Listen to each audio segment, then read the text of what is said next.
I'm here in one of my very favorite places in the world. This is the Church History Museum in Salt Lake City. There's so much interesting stuff here, and today what we're going to focus on is the origins and founding of the Relief Society. There's a display right here that talks about this. In fact, inside this window, you can actually see the original minute book for the Relief Society, and not a facsimile. This is the real thing. Relief Society started in Nauvoo and involved some of the most important women in the church from that time. Emma Smith, the wife of Joseph Smith, was chosen to be the first president. But you've got other women like Elizabeth Ann Whitney, who's married to Newell K. Whitney, who becomes the presiding bishopric. Eliza R Snow, who's going to go on to become the second president of the Relief Society in Utah, and a number of women that join. This organization goes on to become one of the largest and oldest organizations for women in the entire world. So this is a good place to start, but I actually want to go to the origin side of Relief Society. We're going to go to Nauvoo and spend some time in the red brick store where the Relief Society was organized. My name is Casey Griffiths, and I love learning about church history. Join me as we travel the world and explore the history of the Latter-day Saints. This is Restoration Revealed. So I'm on my way to the airport right now. I'm gonna get on a plane, I'm gonna fly to St. Louis, then I'm gonna drive 3 hours to a tiny little town that you probably heard of called Nauvoo. When I get there, one of the foremost scholars on the founding of the Relief Society, Barbara Gardner, is gonna meet me, and she's gonna walk me through the founding of Relief Society, what Joseph Smith taught Relief Society, and how it affects women and men in the church today. After intense persecution, the saints were forced out of Missouri, and many came to Nauvoo, Illinois, where they turned the swamp into a flourishing city. Thousands of converts began gathering to this location. One of them, Sarah Granger Kimball, played a pivotal role in the formation of the Relief Society. Hi, Barbara. Casey, it's so great to see you. Oh, it's wonderful to be here. Hi, friend. Thanks for meeting us. Thank you. We're here exploring the origins of the Relief Society, and I understand this is a really important location. So tell us where we're at. There are a few locations that are more important. The Sarah Granger Kimball House, as far as Relief Society, we are at foundation, grassroots. This is where it all begins. Mm-hmm. She wants to be able to give to the church. She wants to be able to support what Joseph Smith is doing, which is the focus is on the building of the temple. Right. She was deeply converted to the gospel of Jesus Christ. Well, let's go inside. Let's do it. Let's go into the parlor.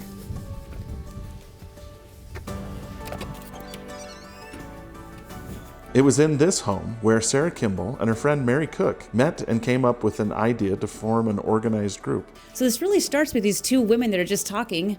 Sarah has the funds and the means, and Margaret has the ability, and so they're just saying, let's do something together. And just as this happens today with people and women, they just say, you know what, we ought to invite some of our friends and make this a little bit more serious. And so they do. And so they bring these friends, and they're going to have 12 friends, and they're going to have a gathering in their parlor. So it all starts with a conversation between two women. Yeah, just two friends trying to do some good. And then as the ball starts rolling, more and more women are involved, and eventually they involve Eliza R Snow. Right.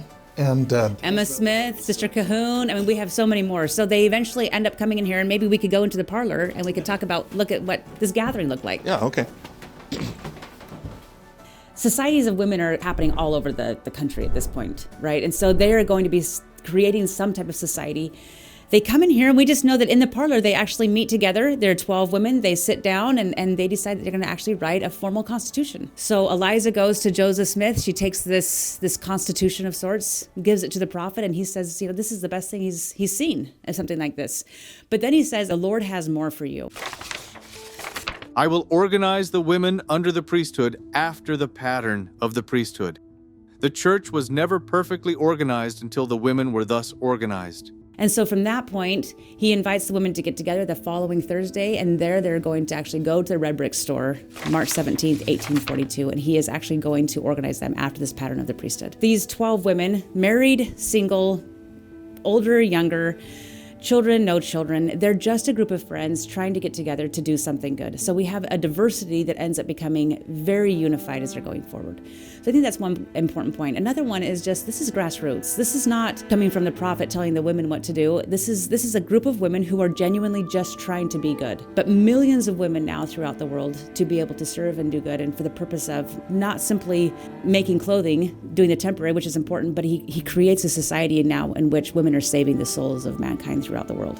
I think another important part is they knew here, it seems, from the teaching of Joseph Smith, that they were going to be unique. But in their uniqueness, they're going to be united. They're going to create and do things that other women were not able to do, and that women today are not able to do. And they're going to do so in the happiest of ways, as President Nelson and President Kimball have talked about.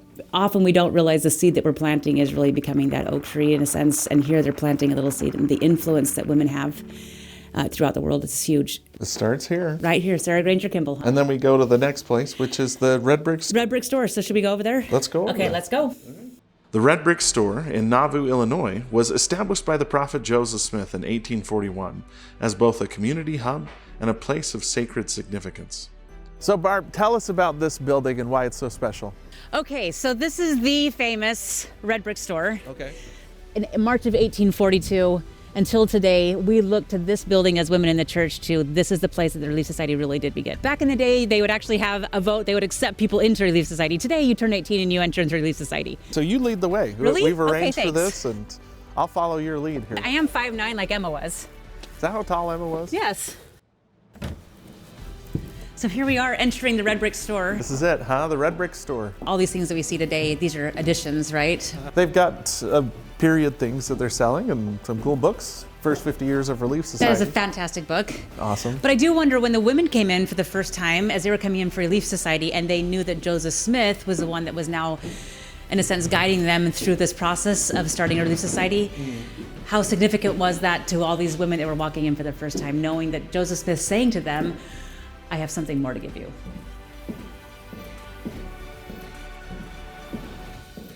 Here we are entering this very sacred room. This is the spot. This is the birthplace of Relief Society. This is the place. This is a very sacred place, Relief Society born, temple, endowments.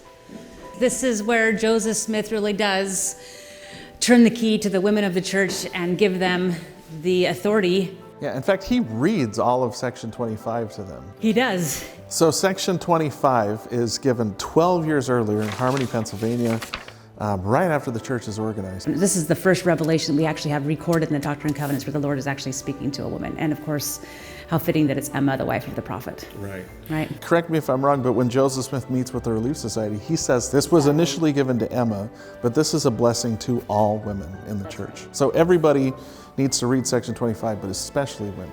So it's very important. At this time, the role of women was perhaps not as significant in many people's eyes as it should have been. Mm-hmm. The Lord is making it very specific that this is a title he's giving to her. He's helping her understand her identity as a daughter of God, his daughter.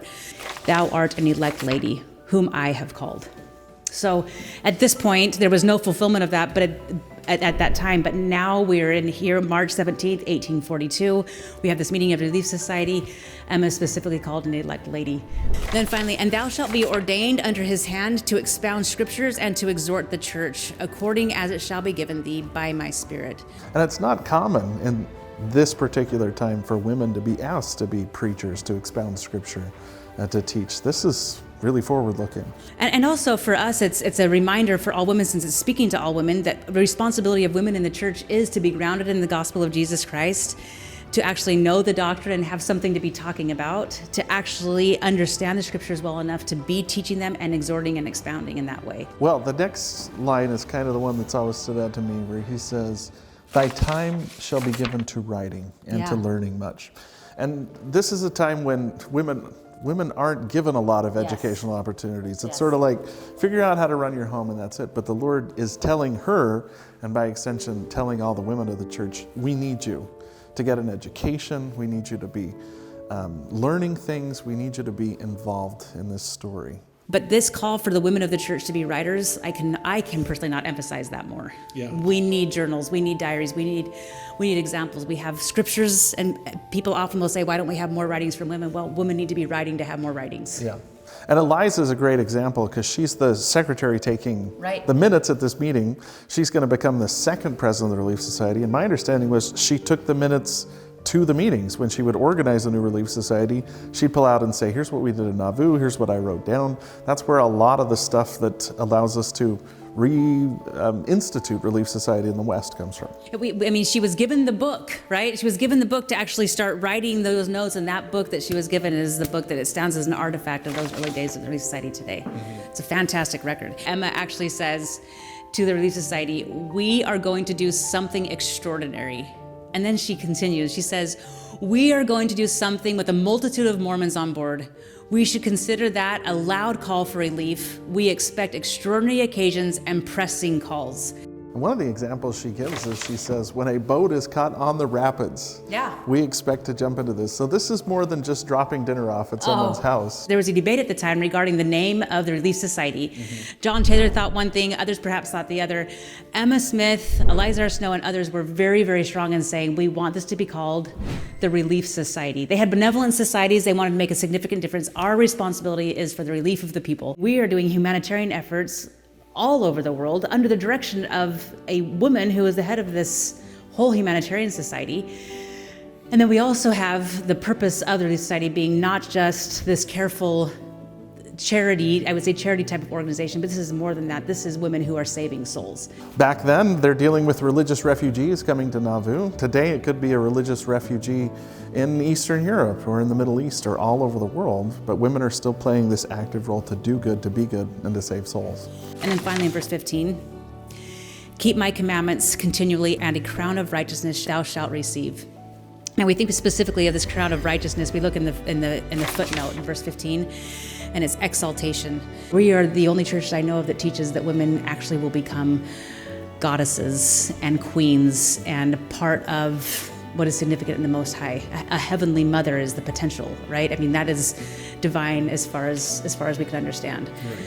In Nauvoo, in the red brick store, in the temple that is going to be associated with this here, we understand the divine nature and the divine potential of all women. This is unquestioned.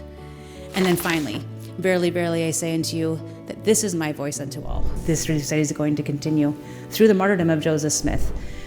It's going to take a break for a little while, and then it's going to be strong and full forth with Eliza R Snow being the president of the Relief Society for the entire church after Emma. Section 132 was also recorded here in Nauvoo, and it's significant, especially in terms of the Relief Society and the women here receiving their endowment and being endowed with power. In this section, I find it extremely fascinating, talking about marriage. Verse 20, then shall they be gods. And in this case, we're specifically talking about a man and a woman, husband and wife. They together become gods. Now notice this pronoun, how often it's used. Because they have no end. Therefore shall they be from everlasting to everlasting, because they continue. Then shall they be above all, because all things are subject unto them. Then shall they be gods, because they have all power, and the angels are subject unto them. Here it is, Red Brick Store, Relief Society, Nauvoo. Women and men together united in the cause of God to become like them. And maybe we need to go to one more place to put the whole story together, I think, know. Right? Yes, it's my all-time favorite place. Yeah. It is the Nauvoo Temple. Yeah, so let's go there. All right, let's do it. So we're here at the temple, and let's connect this with the Relief Society. So tell us how they link up. When they finally come here, Joseph receives this revelation, and he's being told by the Lord that he needs to build a temple. And that's section 124. And why are they building a temple? And the Lord reveals, and he says to him, because we need to reveal that which was lost. And what was lost? Well, what was lost was told to us in section 84 of the Doctrine and Covenants. What's lost is what was lost by the people of Moses. The people of Moses was trying to get his people prepared to receive the fullness of the priesthood. And they lost it because of their wickedness. So it's this fullness of the priesthood now that is going to be restored. In the red brick store, we understand that these women then were going to be endowed with power, which they were, and this allows them, with the men, to actually create and enter into this patriarchal order of the priesthood, which is the fullness of the priesthood. So there's no fullness of the priesthood unless there's men and women. Right, and there's no fullness of the priesthood unless we have the Relief Society. There's no restoration of the church unless we have the Relief Society. And that's the purpose. We're here on this earth as men and women so we can have these eternal families and we can become gods and goddesses, kings and queens, priests and priestesses. Possible only through the temple and only available if women have the Relief Society and men have the Relief Society. It's a combined organization. We are building temples throughout the world, all over. This is the first temple where we actually are receiving that that sealing ordinance where the fullness of the priesthood has been restored. And since then, now we have hundreds of temples that are eventually going to dot the earth. As we conclude, it becomes clear that the Relief Society is not just an organization.